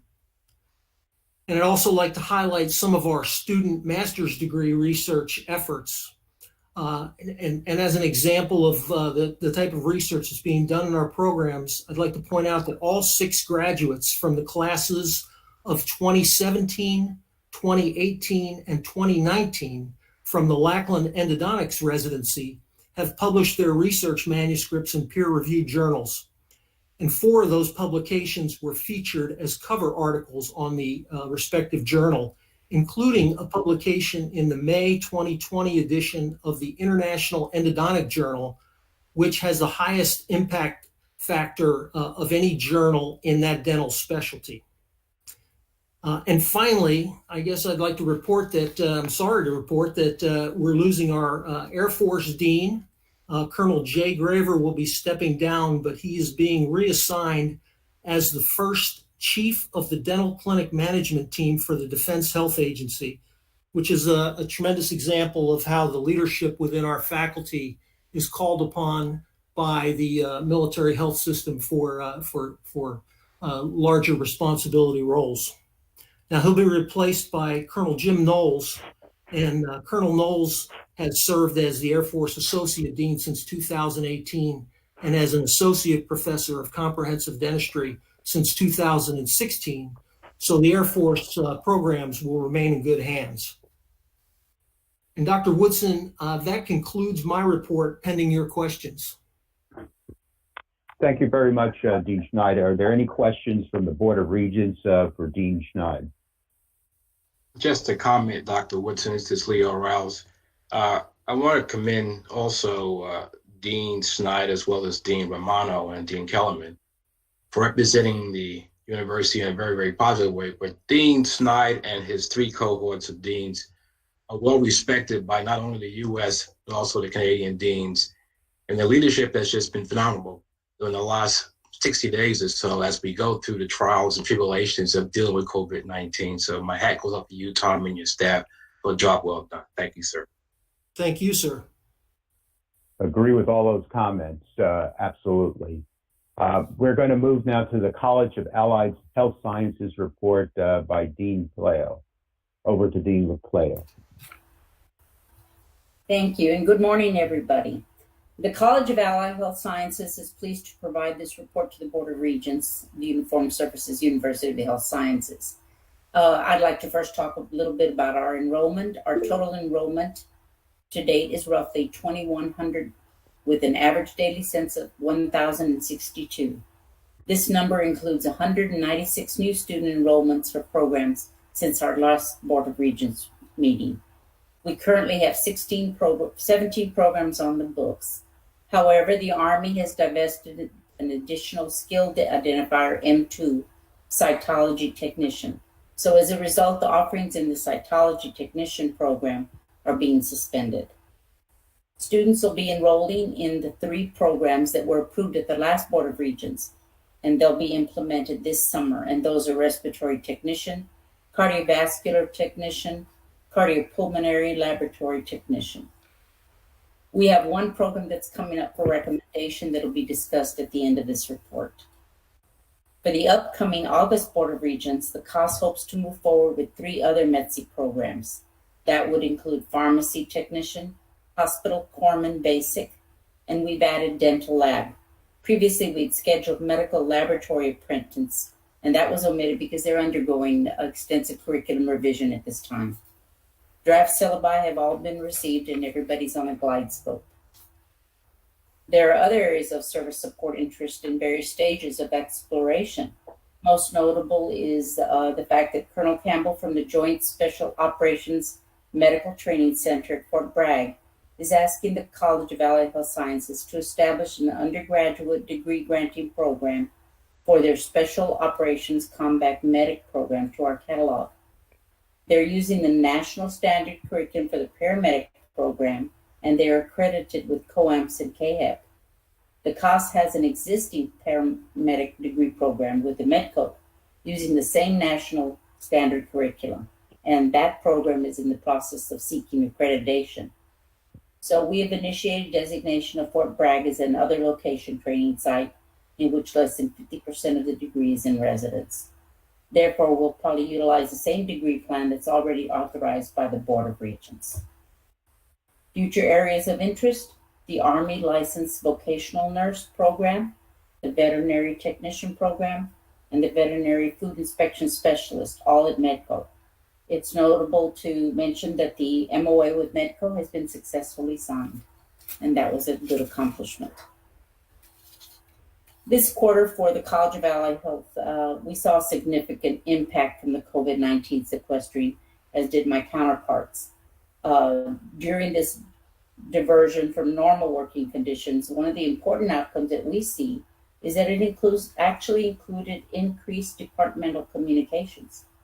With strategic planning, establishing regularly scheduled teleconferences, we assured that time was set aside for full discussion. So in actuality, it kind of lessened the haphazard water cooler discussions. Sometimes they don't capture or include the key individuals, and we forget that we haven't included everybody. So our meetings led to further communications on issues that not have seemed relevant at the time. You'd be surprised, but often these led to further one-on-one interactions. So scheduling these recurring meetings eliminated the need for last-minute arrangements to accommodate impromptu sections. We were free to cancel the meetings if it was deemed inappropriate or unnecessary. However, we looked for consensus. This was rarely occurred, though. Everybody seemed to want to get together for those times. Additionally, week teleconference meetings were allowed for open communication on the personal status and sharing of experiences resulting from the COVID sequestering. Our communications with academic partners also improved and increased. The leadership at the Medical Education Training Campus, the U.S. Army Medical Center of Excellence, the Navy Medical Force Support Program Command, and the various program directors did require additional contact. So requests were made for closer contact to be sure that all needed parties would be informed of all the changes and how they affected each other's operations. The prime example included we discussed the need to consult state licensing, credentialing, or national accreditation requirements on programming during the time in which instruction was affected. So our guidance was afforded regarding alteration of teaching modalities, use of simulation as a substitute for hands-on experience, shortened lengths of program, and waiving of standards and policies. Unlike perhaps the School of Medicine, the Graduate School of Nursing, our students weigh heavily on those clinical and practical experiences. So we had to consult 7 specialized accrediting entities for individual programs for information regarding how we could respond to them. So they issued general guidelines. They did provide approval for alterations in teaching modalities. However, some of the agencies did require substantive change reports for doing so. There was limited simulation could substitute for hands-on experience.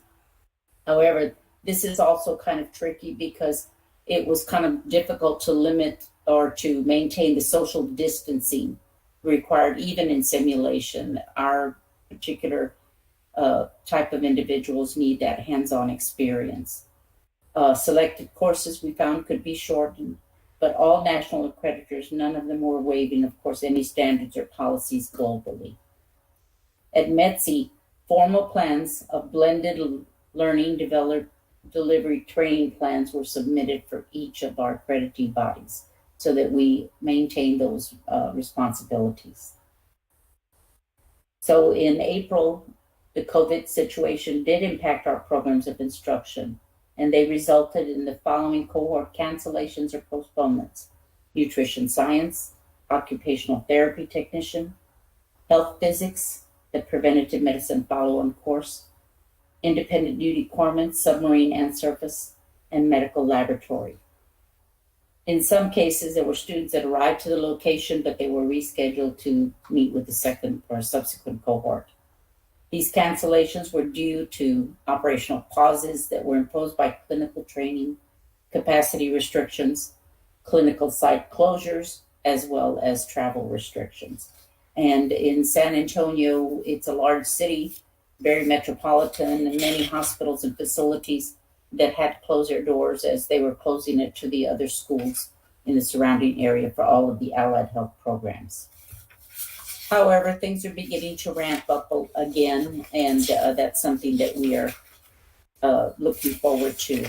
In May alone, we're getting an additional 66 students in critical care transport, radiology technician, preventative medicine, our ETAL, which is our leadership training program, and our nutrition science.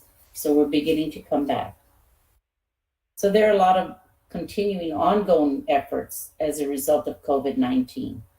We're participating with the Defense Health Agency 7 Education, the METC, the Medical Center of Excellence, Navy Forces supporting the 59th Medical Training Ring on 2 lines of effort as a sequela to the COVID-19 crisis.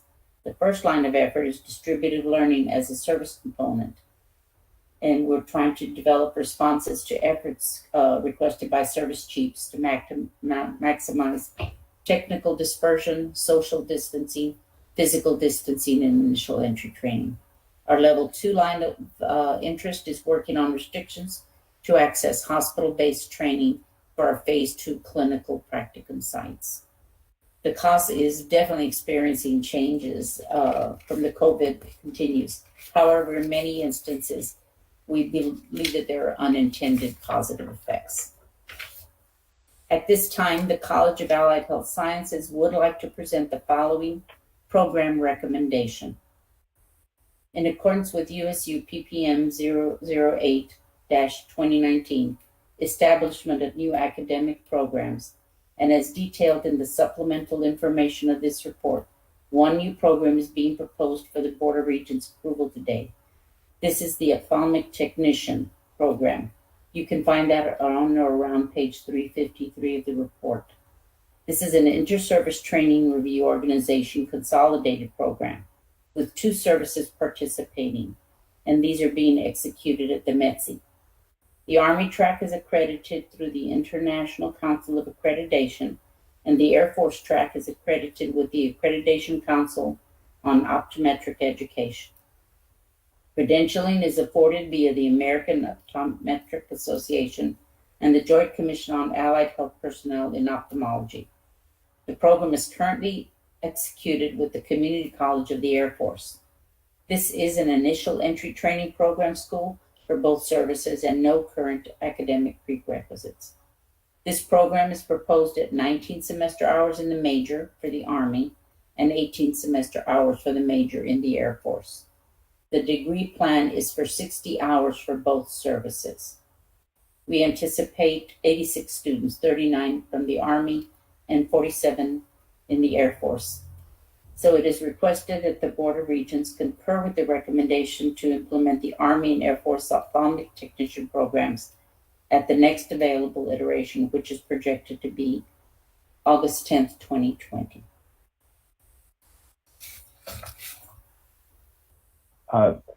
So this item is open for discussion. Any questions or comments from the Board of Regents? Over.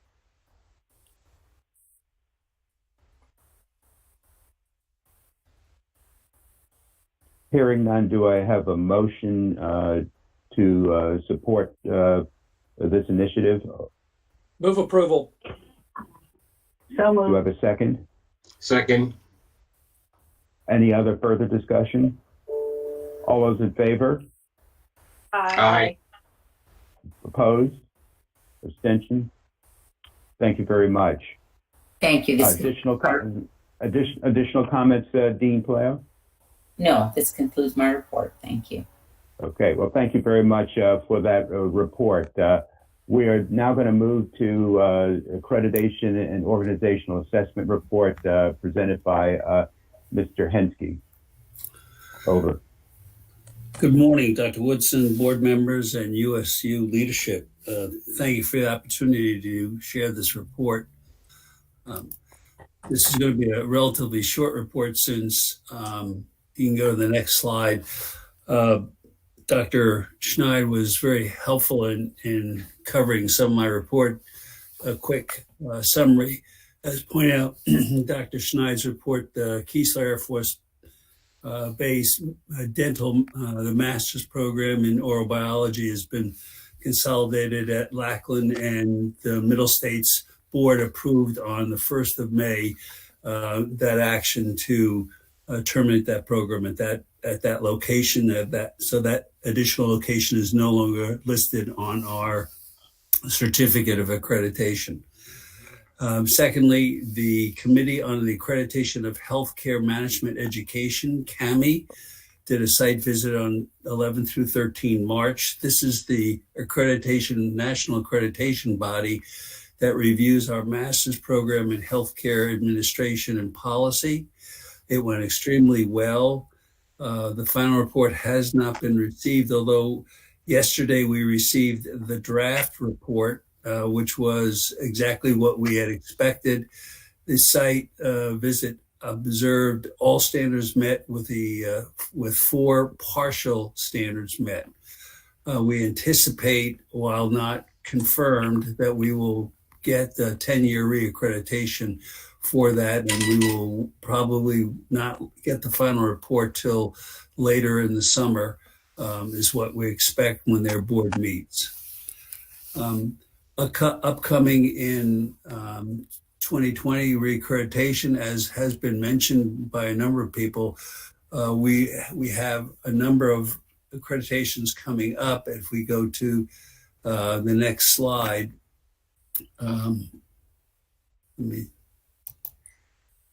Oops, I think we went back.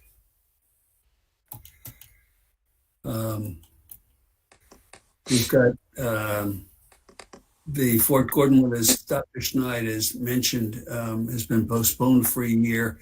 We have not gotten any detailed information on the Commission on Public Education of Public Health or on the American Board of Education Engineering Technology or on the laboratory animal certifications.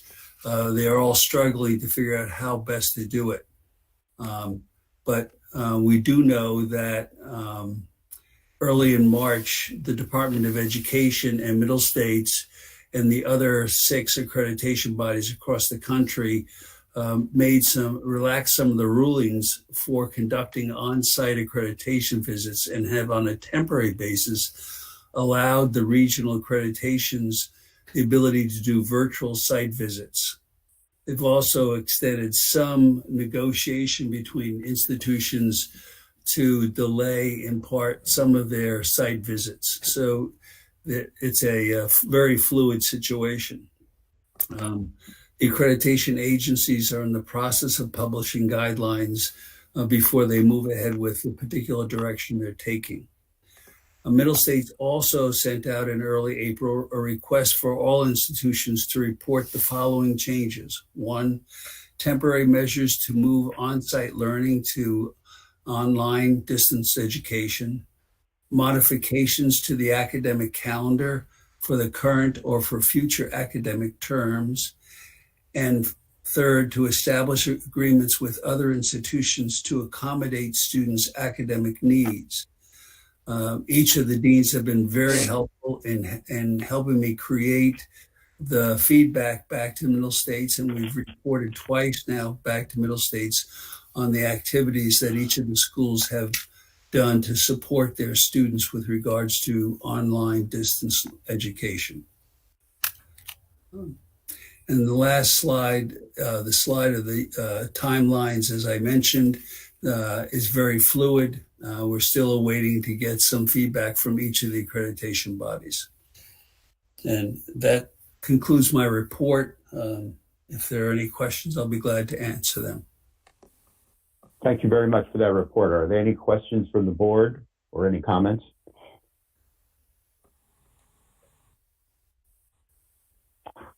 Hearing none, we'll move on then to Vice President for Finance and Administration report, Mr. Tinley.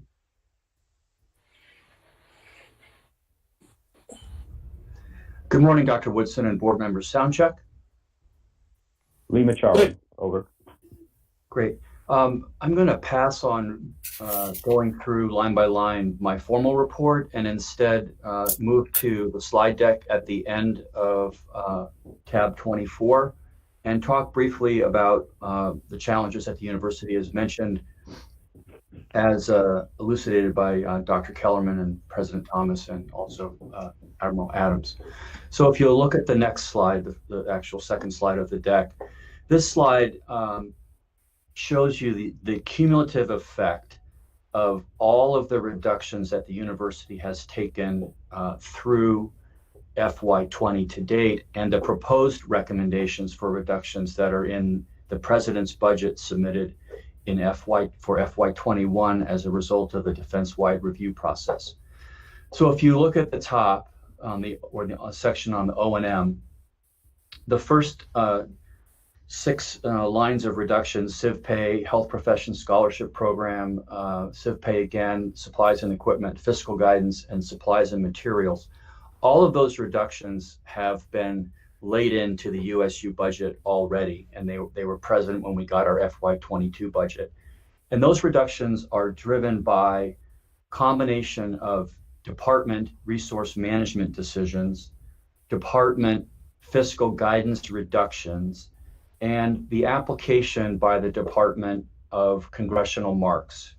HPSP under executed, and the Congress marked the program for under execution. However, those reductions were not applied to the health profession scholarship program. They were applied to the rest of the O&M budget activity group for education and training instead. So the USU makes up about a third of that number. And so we took a disproportionate reduction for a program failure that we didn't cause. The last thing on that list on the O&M section is the defense-wide review. You may remember that there was a significant attempt to close the university as part of the defense-wide review. And at that night court session, the closure decision was put off. However, as a consolation prize, they applied a arbitrary $10 million reduction to FY21 and a $20 million reduction to the O&M budget for the university in FY22 and out. At the same time, they eliminated the entire independent laboratory, independent research program, the 6.1 RDT&E funds. So that's approximately $4 million a year. Those dollars supported basic research at the university in areas of casualty care, infectious disease, and military medicine. And those funds are the kinds of funds that made the basic research that Dr. Broder conducted for years pay off in terms of international benefit. They also applied an arbitrary reduction to our 6.3 program, and it was $10 million a year, as you can see. Now, they didn't specify which programs had to be reduced to achieve that goal. So the university applied a set of criteria that resulted in the least impact to the faculty at the university. And so the programs that were reduced included the technology transforming the warfighter, the pain center of excellence, the cardiac center of excellence, and the health services research program. So that, as you can see, we had a $5.5 million reduction to FY20, which grows to $34 million and then $44 million and out for a total of 212. That's a lot, and I briefed this in some detail at the February board meeting. The Defense-Wide Review 2.0 is a work in progress inside of the department. The goal, as driven by CAPE, Cost Analysis and Program Evaluation, is to take another 6% reduction to the fourth estate top line. So that's all of the Ds, DARPA, DITRA, DECA, DODEA, Defense Health Program, et cetera. It's everything that isn't a service. For the Defense Health Program, when you translate that reduction, it's $2.2 billion a year additional reductions. I would point out that in the FY21 budget submit, the Defense Health Program was already reduced by 6% in that budget submit, and that was about $1.9 billion. This would be another $2.2 billion. The challenge comes, without getting too nerdy, in that budget is made up of 3 appropriations: operations and maintenance, research, development, test and evaluation, and procurement, with O&M, of course, being the largest. And within the O&M space, bags 1, direct healthcare, CONUS and OCONUS, and bag 2, purchase care, make up the lion's share of all the funds, almost 80%. You can't reduce private sector care. It's already underfunded. If you reduce produced care inside of the direct care system, you only drive up the purchased care bill. So there's a recognition that they have to find this $2.2 billion elsewhere. Problem is there isn't $2.2 billion in all the other bags combined that's available. So they have to look at research, and they have to look at MILCON, which isn't actually part of the Defense Health Program appropriation. It's part of the DA and MILCON appropriation separate, but they're allowing it to play in this drill. So research is going to, if they're going to achieve that goal, they're going to take a disproportionate reduction to the research account, which is why you heard Kellerman say that the planners are going to wipe out universities' research. And they've structured those reductions in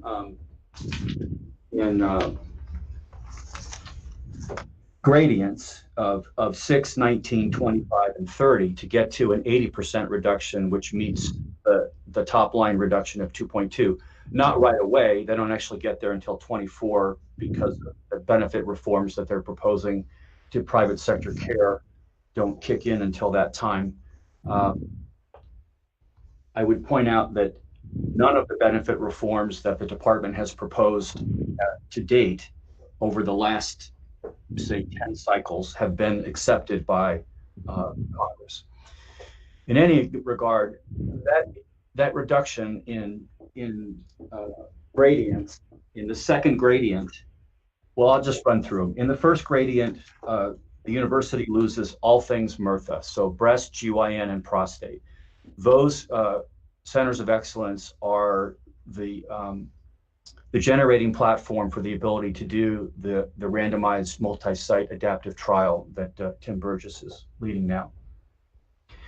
At 19%, the university loses all of the research dollars for AFRI, for the 2 moonshot programs, Apollo and Framingham, which are built on top of MRFA, the rest of the pain, the rest of cardiac, the rest of health services research, all of women's health, precision medicine, global health, the infectious disease clinical research program, all of the technology transforming the warfighter, the Center for Rehabilitative Science and Medicine, and the SC2I, Surgical Critical Care Institute. I would point out that the SC2I is getting ready to roll out across the MHS its sepsis prediction tool.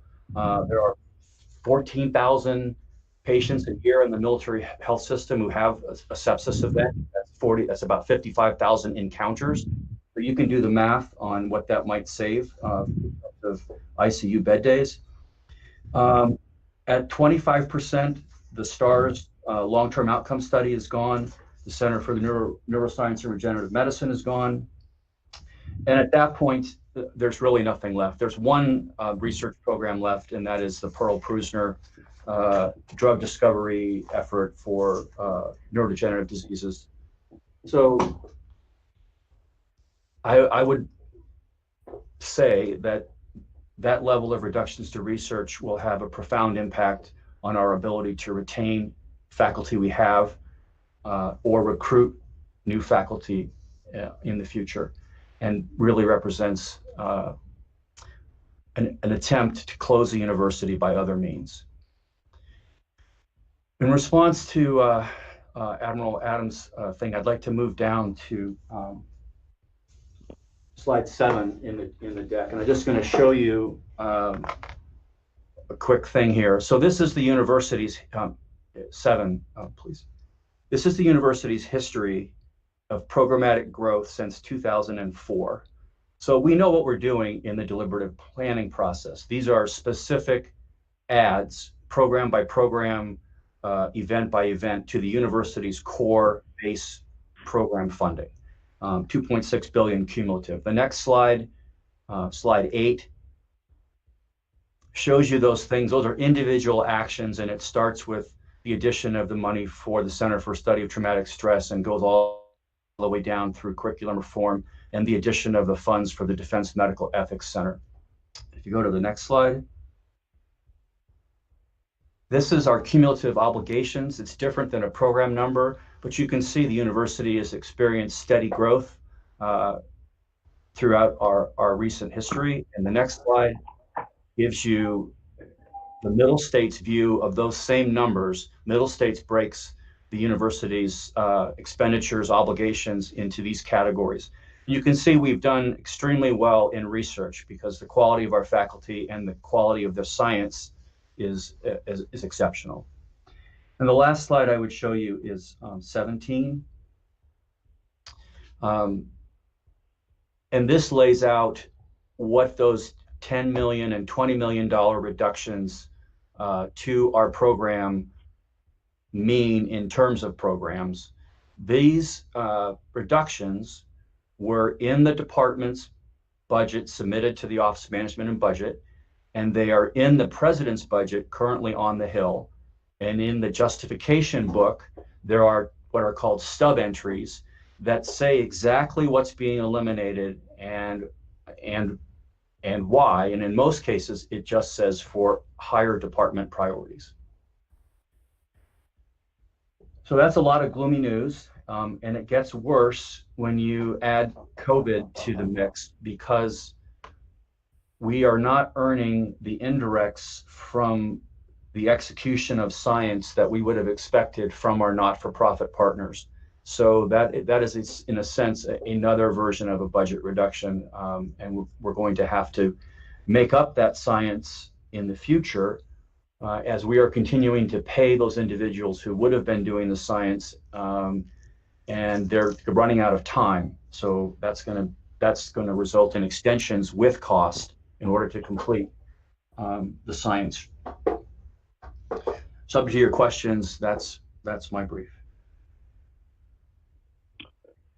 Well, that is a sobering report, and again reflects the need for us to bring some focus to how we address this at many levels. Any questions or comments from the board, other Board of Regents members? Yeah, John, this is Ron Blank. If Terry Roush could give us some indication of how Health Affairs views this and what actions they're taking. I know that, Terry, you are strongly supportive of the university and doing everything you can. How about at the secretary's level? Are there dealings with CAPE, and are there other actions being taken? Over. Thanks for the question, Ron. So largely with the budget efficiency drills that the department goes through, Health Affairs is but one voice at the table, as most of you know. When it comes to something like the research portfolio, even though we're talking about medical research or research in the health sciences, we are not the lead within the department. The lead in the department is the under for research and engineering.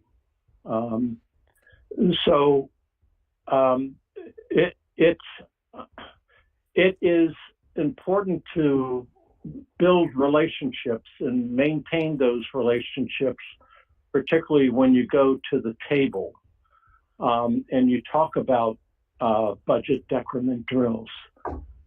We probably need to do a better job in building and maintaining those relationships. And I'll stop there and answer any follow-on questions that you might have. No, that's fine. Thank you.